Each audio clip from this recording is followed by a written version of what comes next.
Hello, FPL managers. Welcome to the FPL Optimized podcast. This is episode number 57. And yes, FPL will be back again this weekend. We hope your national teams did well and that you could enjoy a relaxing weekend. But it does feel good that the FPL action will be back, doesn't it? Today, we'll look at the data to help you prepare for game week 5. I am Bas, the casual manager, and my co host is Sertalp, the data scientist. This is the podcast in which we combine analytics with the good old eye test. Data or grass, or data and grass? That's the question. Sertalp, any highlights from the international break you want to mention? How did Turkey do? I mean, it was a peaceful international break for me. Not thinking about FPL was nice. And the Turkish team didn't do pretty well, actually. They tied with Armenia 1-1, and then they lost to Japan in a friendly game 4-2, if I remember correctly. Okay. I didn't watch the games, but it was supposed to be better, I should say. But Yeah. how was the Dutch team? Yeah, well, before that, actually, Japan, they also beat Germany, right? So Oh, they they have did. a pretty strong team. Yeah. So I saw don't feel that. bad. Yeah, they have a good team. Yeah, the Dutch team was all right. As I said last time, we were not so sure what to expect. And with with we, I mean the Dutch people in general, let's say, because the previous games weren't too good. But this time they did pretty well. We beat Greece 3-0, and then we also won against Ireland 1-2. That was in Dublin. And it was quite nice to see the team. Few strong performances from young players like Gakpo and Xavi Simons, Hmm. who people might know. He plays at Leipzig now. I think he's very talented. I think we might see him in the Premier League at some stage. And it was also great to see Frankie de Jong, who plays for Barcelona. He's such a unique player. You know, he can just shake off two or three defenders with one move or acceleration. It's really nice to see him. And believe it or not, good old Wout Weghorst scored a goal in each of the games. So that was also Of a course they did. highlight. I think also in the Netherlands, people were a bit shocked that he's still in the team. But then he scored 2 goals, and now everybody appreciates him again. So that's how it can go. But yeah, that's the international break. As you said, yeah, not too bad to have a short break from FPL, but at the same time, we do enjoy this game, don't we? So it's also good that FPL is back. Yeah. It gave us some time again to think about our plans and get ready for game week 5. So let's switch our attention to that. Mhm. Last week in the pod, we already looked at our game week 4 performances, and we also talked about the model accuracies. So for today, let's start with looking at our fixture ticker, or our version of it. The chart we also used in previous episodes, which is looking at the team strengths split by attack and defense. Yes, certainly. So this is the current horizon. So we are evaluating the horizon from game week 5 to game week 10. And in the first rank now, we have Newcastle. So it has been always Manchester City until this point. But now Newcastle got the first place. And Okay. Arsenal got the second place. So Manchester City actually moved 2 places down. All right. And what it means that Newcastle has the best fixtures overall between game week 5 and 10. So we have been talking about this in the earlier episodes too. And their good period starts now with Brentford game. Defensively, it's a good game. I mean, obviously Brentford is good at offense, so that defensively it might be problematic. But still, their defenders are expected to score 4.3 points in average per 90 minutes. Defenders and goalkeepers, I should say. Yeah. And then they play against Sheffield with 4.5 average for defenders, and then Burnley with 4.9. So these 3 games are pretty good. And then they also play Crystal Palace in game week 9, and then Wolves against Wolves in game week 10. So that's like 5 fixtures out of 6 that looks promising. And Burnley fixture in game week 7 is also good offensively based on this tracker. And in the second rank, we have Arsenal. They have 4 good fixtures out of 6. So they play Everton, Tottenham, Bournemouth. So model thinks that these are all good fixtures offensively. And and then they play City and Chelsea, which are, well, not the best, obviously, but then they play against Sheffield United, so they have good offensive fixtures overall. Yeah. And so Manchester City is at third place. They will play against Nottingham Forest in game week 6 and Wolves against game week 7. That those are both good fixtures defensively and offensively. And Liverpool has 3 good fixtures. So Liverpool is interesting because they have like Tottenham game at away in game week 7 and then Brighton at away. But Yeah. then their fixture gets better. We will also talk Right. about this in a different visualization in a moment. But yeah, so they will be favorable. I think some models are actually even selling Haaland to bring Salah to the team Right. for these Okay. fixtures. But Yeah. for this game week, essentially we have 3 good fixtures. So Newcastle against Brentford defensively, Arsenal against Everton offensively, and then Tottenham against Sheffield United is the best fixture actually this game Right. week. Both Yeah. defensive average is pretty high, it is 4.7, and offensive average is 5.1, which is one of the highest here. So yeah, these Yeah. are 3 good fixtures this game week, and then that's the and this is the order: Newcastle, Arsenal, Manchester City, Liverpool, and Tottenham. Okay. Yeah, it looks good.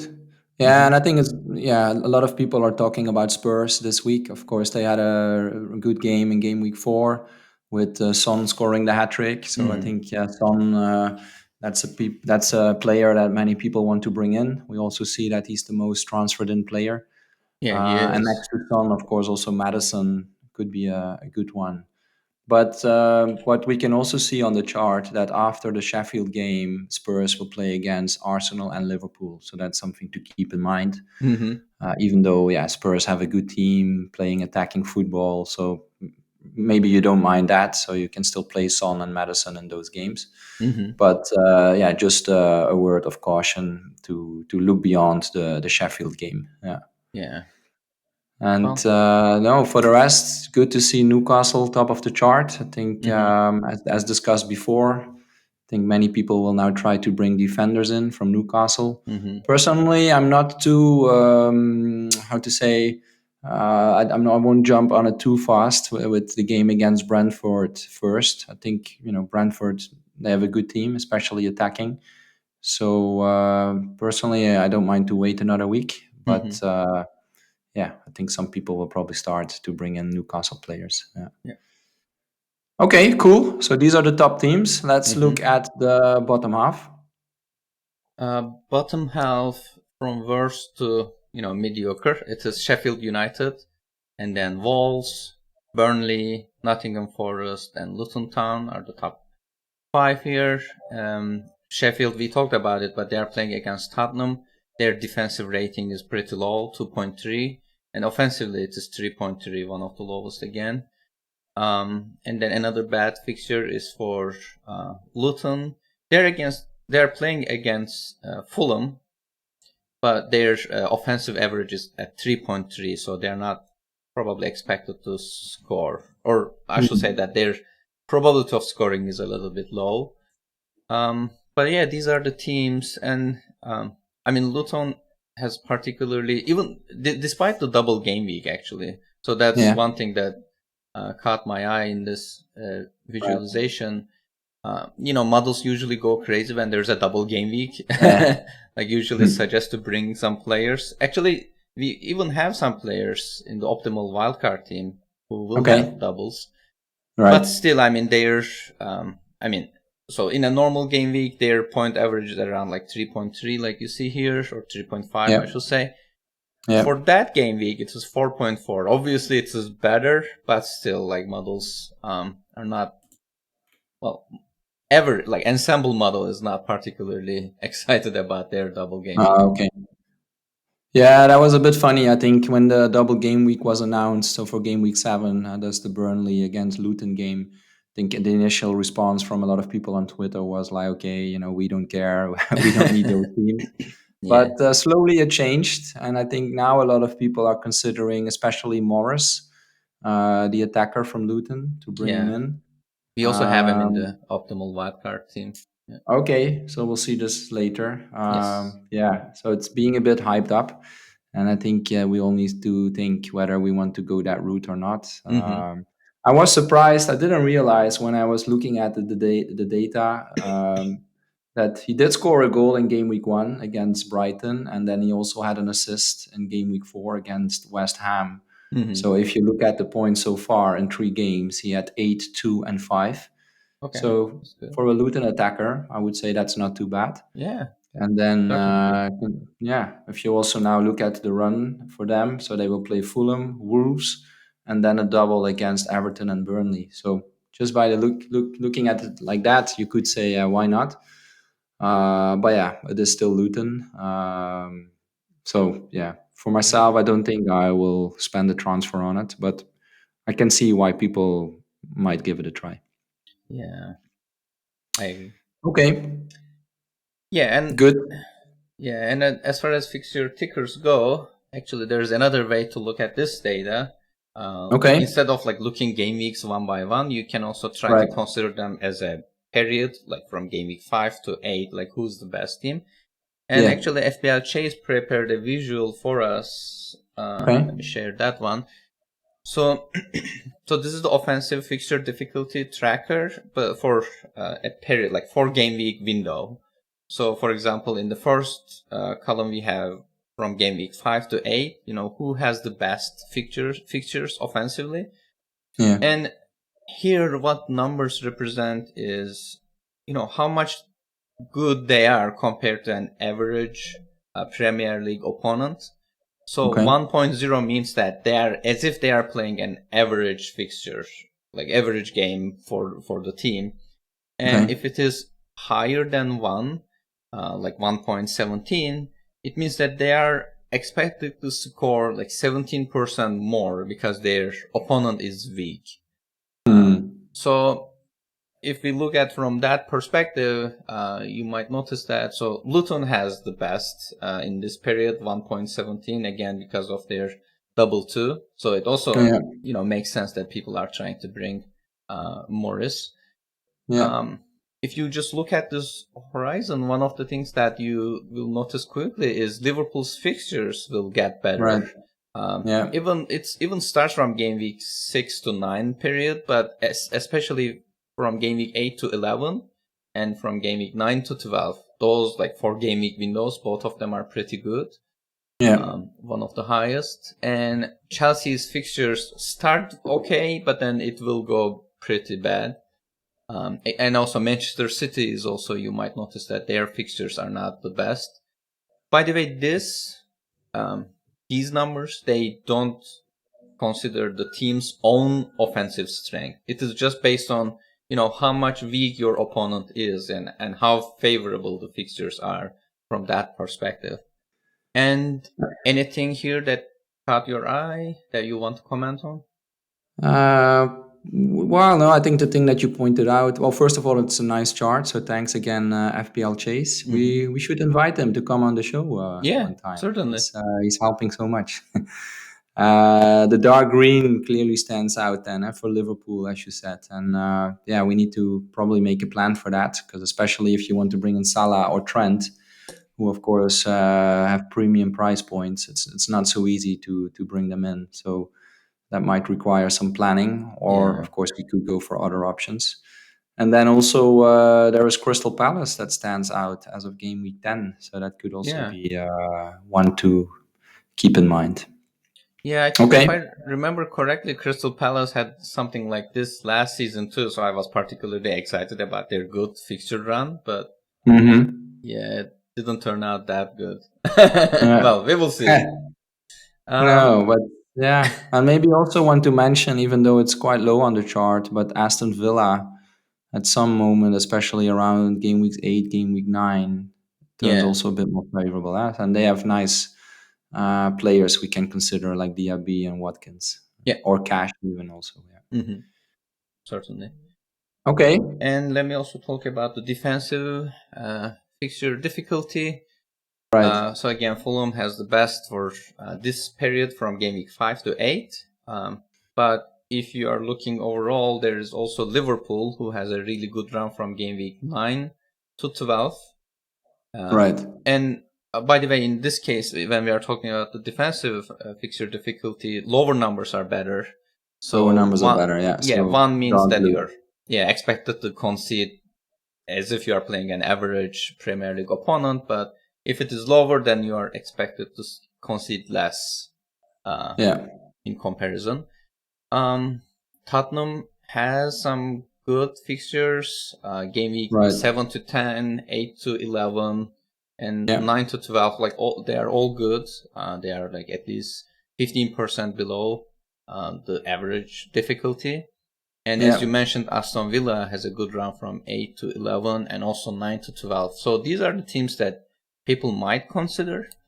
But as we were talking about this the whole time, Newcastle, like almost all of their fixtures, like these 4 game week windows, they're less than 1, meaning that they have relatively less difficult fixtures, so better fixtures defensively through the whole horizon. I mean, any 4 game week window you can pick, and then it is below 1.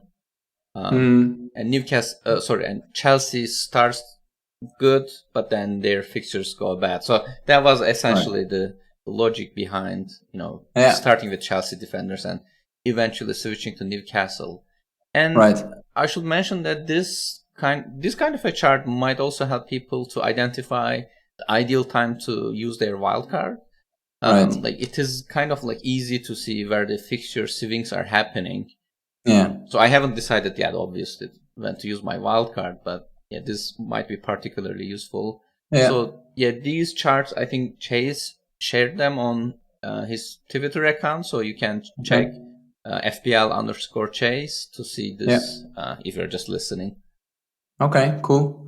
Yeah, and to my earlier point, I think especially a team like Liverpool, Salah, Trent, premium options, not so easy to get to with 1 or 2 transfers. So then maybe consideration could be to wildcard around game week 8, game week 9, which is also the next international break, and bring in a few Liverpool players. That's a strategy. Yeah.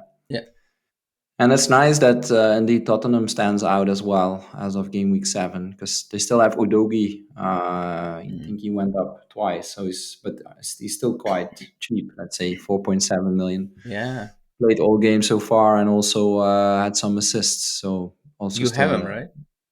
No, I don't. No. Oh, But I'm thinking about a Spurs defender now for this game week against Sheffield.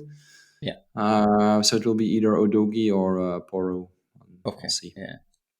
That makes sense. Okay, good charts. So we looked at this now by team strength. I think next up, let's also look at it at an individual player level. So, did anything change? Did you see any changes in the data on that? Yeah. So first of all, these values are from yesterday morning. So we updated the data, we prepared these visuals, we even recorded an episode, but realized that we didn't record our audio. So recording again. So I haven't updated data this morning, but this was the updated values as of yesterday. Okay. Top players with in terms of expected value gains are mostly from Burnley and Luton Town players because of the double game week announcement, and it is mainly focused around game week 7. One of the players that increased their EV the highest is Morris. So he's 8 overall in terms of increase, but his expected value increased around 3.52 in game week 7 and 4.14 in overall. So he's actually a consideration, should be a consideration for most people. Yeah. But besides that, we have Colesho from Burnley at the first spot, and then Barkley, Bayer from Burnley, Bell, Foster, Ferguson, Archer, Morris, Adebayo, and Giles are the top 10 players. Okay. And only players who are not from Burnley or Luton are Ferguson at 6th place and Archer from Sheffield United. But his, I think, minutes increased. I mean, obviously he moved to Sheffield, and also his minute estimations are higher now. So he increased his expected value around 4.3 for the whole horizon. Anything Okay. you want to comment here? I think you have Bayer, right? Yeah, I've got Bayer on my bench, so it's interesting that he jumped and scored. Because I think last time he was flagged with an injury, and it was actually a surprise that he played the previous game. Oh, So that's why maybe it maybe increased. that was Yeah, considered that the data the EV dropped and now it came back to normal level. yeah. This game week, yeah, Um, I can see it. yeah, and maybe just a word of caution for Ferguson at Brighton because he didn't play for Ireland. He didn't play for the national team. I think he had an injury. So I think we need to wait for some news on that before Yep. you consider any transfers for him. Yeah. Yeah. All right. So these are the ones with the most gain. Mm-hmm. Do we also have the ones that dropped? Yeah. So, in terms of drops, the first place belongs to Richarlison. Okay. I mean, he is expected to lose minutes. I mean, he lost his place last game week, and Yeah. also expected to has less number of minutes going forward. So his EV Mm. dropped around 5.5, which is pretty bad news for me because I have him You have them. still. Yeah. Yeah. But yeah, Um. maybe it's easy to decide who to transfer in that stage. Yeah. That's true. Yeah. It also opens many doors, right? Yes. Um. So Van Dijk is at second place. His EV loss is mainly coming from game week 5. This game week 3.2 loss just from this game week. Yeah, because I had a red card, and I think initially it was a one game ban, and then another game got added to it, which Yeah. probably wasn't considered previously in the data. So Yeah. he will not play in game week 5. Mm-hmm. Yeah. And then the rest is Guardiol, Relish, Gakpo, Martinez, Foden, Benrahma, Jota, and Calvert-Lewin.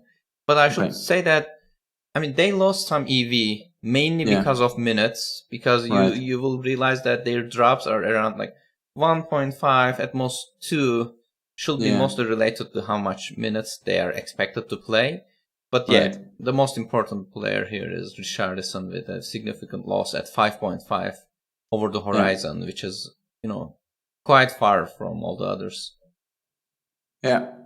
Yeah, it was an interesting bet, I think, in game week 1, because with Kane leaving, Richarlison taking the number 9 spot, I think, yeah, it would certainly understand why people went there because he was a cheap midfielder suddenly playing number 9 for Spurs. Yeah. Unfortunately, it didn't work out.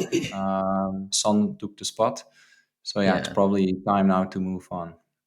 Yeah, it's not the first time I got baited with this kind of a Okay. change. Well, you tried. I think Havertz was also a similar Yes. case. Yes. I But saw in him. general, as mentioned before, I think Spurs is the team a lot of people are looking at. From Mm. For me, I also need to keep it in mind because I don't have any Spurs players at the moment, and especially for game week 5, they play against Sheffield at home. So that could be a risk if we don't own Son or Madison.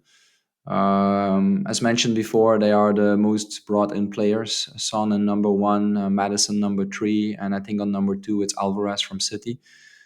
So yeah, Spurs a big target.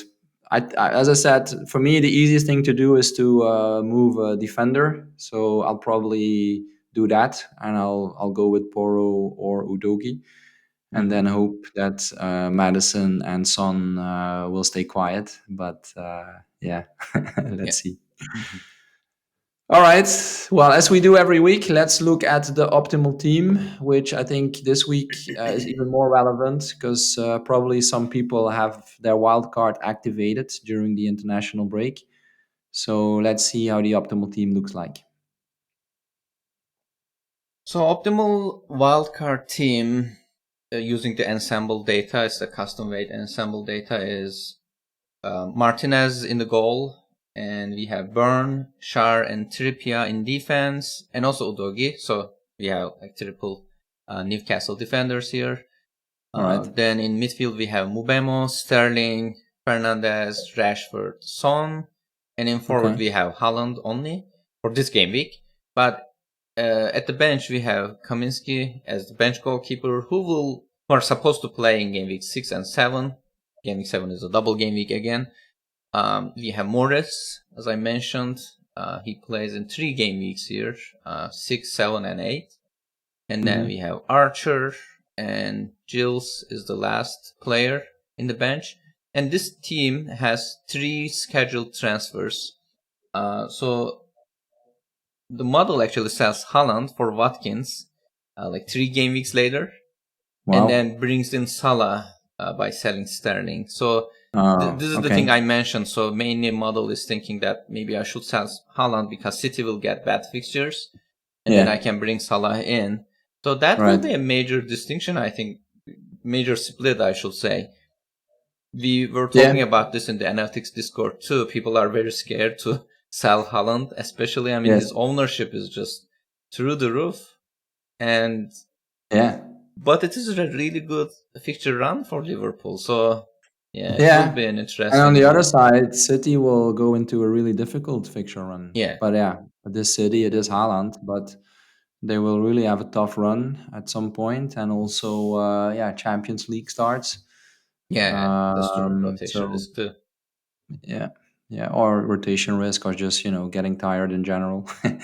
It's a risk, but that's not easy to sell Haaland. That's true. And I also want to show one more thing here that might be relevant to people. So Chase prepared this visual for us, or did the analysis, and looked at the top ranked players for the next 6 game weeks. So if you're kind of like considering to wildcard, this might be useful too. So when we look at data, we are usually looking at the expected value from every model. We are taking the average, but that average sometimes doesn't mean anything for you, because you are mostly interested in like who is the best player that I can get right now. And like you're wondering if the player A is better or player B is better. So then another way to look at these models is checking who has which player at the first place, and then taking the average of, so for example, this player is at the first place here, second place here, and then first place here. Take the average, and then you will get a number like 1.3, which is the mean rank of the player. So among goalkeepers, we have Pope in the first place with 2.7 mean rank, so he's the highest. And then we have Ederson, again with 2.7. And then Alisson, the third place, and Martinez and Leno. These are the top 5 goalkeepers for the next 6 game weeks. Among defenders, Trippier has a mean rank of 1.6, which means that most models think he's the best defender for this horizon. Just a little bit of a disagreement as far as I can tell. And then Alexander-Arnold is second. As we mentioned, Liverpool will have good fixtures eventually. Then we have Schär, Chilwell, and Diaz at the 5th place. Among midfielders, we have Salah with 1.1 mean rank, highest. And then Son, 3.1, still pretty good. And then we have Saka, Rashford, Fernandes. And finally, for forwards, we have Haaland at 1.0. Well, every model thinks that he's the best. No question about it. And then we have Watkins at 3.4. Nico Jackson at 4.6. Alvarez at 5.8. And Morris at 6.3. So, Okay. Good to see. Personally, still happy to see Rashford and Bruno Fernandes in the optimal team, because I also still have them. And the fixtures for them look still quite good on the midterm, even though there's a lot going on at Man United. So let's see how they will do now in game week 5. But I'll keep them. And because earlier on the fixture chart, we saw that Arsenal still was second, if I'm not mistaken. But we don't see too many Arsenal players now in here in these optimal charts, except for Saka as midfielder. So that's maybe also something to consider, to move some of the Arsenal players potentially. Yeah, you're right. I mean, we have Saka at 3rd place, and also Odegaard at 6th, and Martinelli at 9th place. I mean, so when we're looking at this, we are simply looking at the order. So maybe their expected value is very close in terms of how high they are, but there's still a bit of a difference, so that the Martinelli goes to the 9th place, for example. So it might also affect it.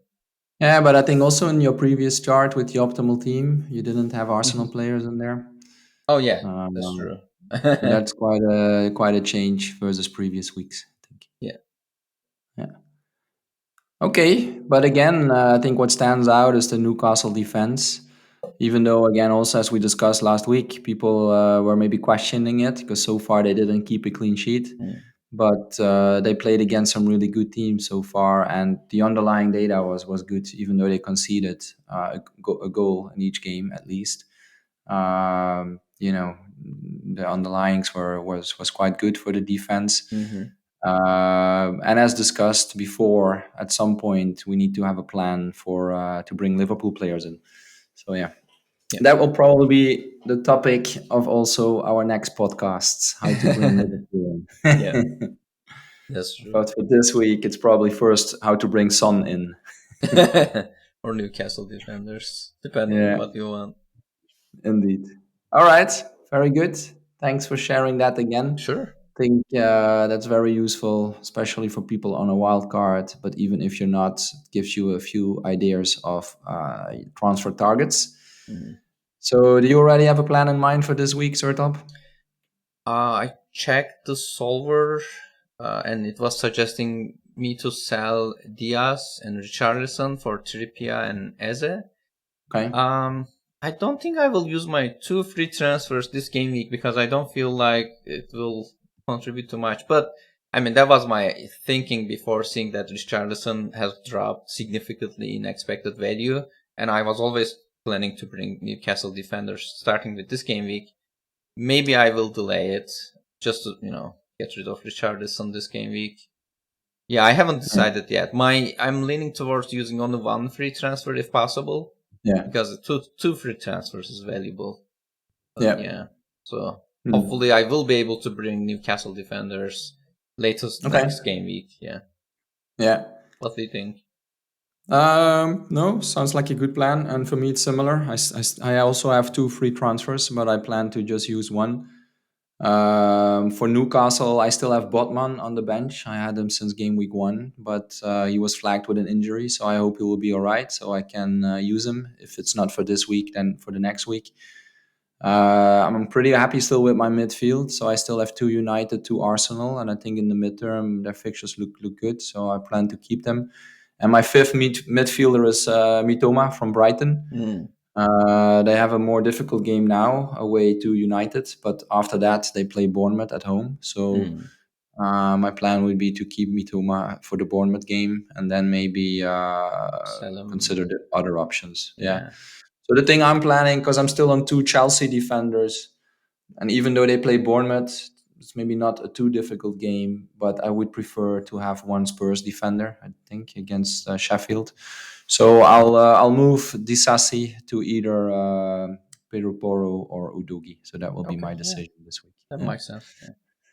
Let's see. All right. Okay, we talked about that. We talked about Spurs, who are the hot team this week.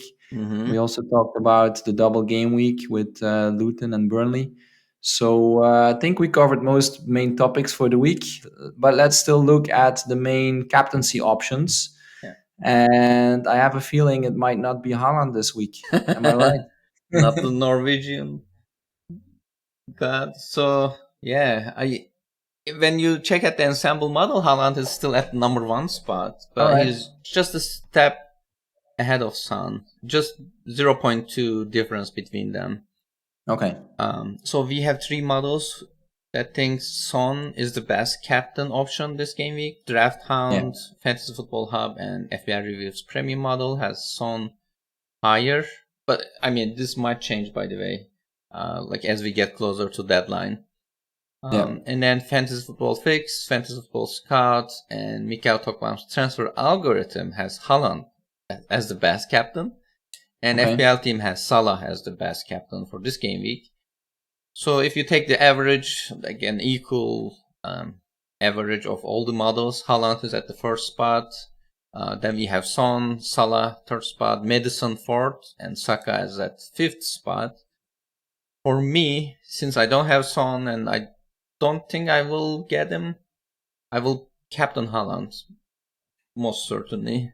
Yeah. If, uh, but yeah, I think most people will captain Yeah, Holland. But people Yeah, who have Son, they will certainly captain him. It's such a good game week, and he yeah. seemed in form last game week, so I can see the merit. No, definitely. And I think if you don't have Son, but you have Madison, then I think Madison could also be a captain option. Yeah, that's true. He's been doing well for Spurs, and he's maybe more the assister, but he also scored a few goals already. So I think that could be Hmm. another consideration if you dare going against Haaland. I mean, I keep repeating myself with Haaland. You never know; he can score hat tricks every game. He did it last game week. I don't think he will do it this time because they play West Ham, and I think so far West Ham they have been doing quite well. They also had some really good new signings. But again, you never know. So I'll put it on Haaland, and yeah, we'll see what happens. Yeah, Okay. Well, I think that's it for today's episode. You did mention that we are recording it for the second time. Hopefully, yeah. everything worked well. It's the first time that we had a technical issue, I maybe. hope so. We're not recording a third time But for it's sure. fun. I saw you now days in a row, and we talk about FPL 2 days in a row. Yeah, it was a nice change. I agree. And today you're wearing the Galatasaray shirt. I also appreciate it. It's nice. Yeah, because yesterday at the recording you were wearing your Venezia shirt like you're doing now. Yeah, So I thought maybe I should also wear a jersey instead of like my formal work yeah, clothes. And what better way to celebrate the Galatasaray's Champions League participation? I was yeah. also checking uh, the Champions League expected value model from one of the Okay. people in our Discord, and Jaidut generated those, and he put Galatasaray as the second worst team, like Oh, both offensively and defensively, if I remember correctly. So okay. I'm excited about the expected value model, but I was upset to see Galatasaray almost at the bottom. So I All said, right. okay, I need to cheer for my team. Yeah, yeah, So you should. Don't give up yet. Yeah, and for me, it's Venezia. It's they just play Serie B, so it's not a huge team, but I do like what they do on the marketing side, especially when they launch their new kits. They always make it look like it's more like a fashion mm, campaign instead of a football team launching a new shirt. So yeah, nice job done by that team. yeah, And you even convinced me to get one. I have one. I also right. bought for my wife. Yeah, yeah, Yeah, I Venezia didn't know I shirts. had that influence on you, but I'll Yeah, keep it you're in mind. very influential. All right, good to know. Well, thanks. All right, that's it for today. We talked about our mini league last week, so the only thing to mention today is that yeah, we still have 234 teams in it, and I saw there are 14 new teams who will be added during the next game week. So that's pretty cool. Thanks for joining. If you're not in it yet, you can still join. The code is 0JSDLA. So this was it for today. It was FPL Optimized Podcast episode number 57. Thanks for listening and good luck with making your Game Week 5 decisions. We, of course, hope that your arrow will be green and we will be back with another episode next week. Make sure to subscribe to our podcast so you'll get notified when it releases. And you can also follow us on Twitter, now called X. For Sertalp, it's at Sertalp Bilal. And for me, it's at Belfi BB. And as of this season, we're also on YouTube. That's it for today. Thank you. And until next time, stay curious and stay analytical. Goodbye. Bye bye.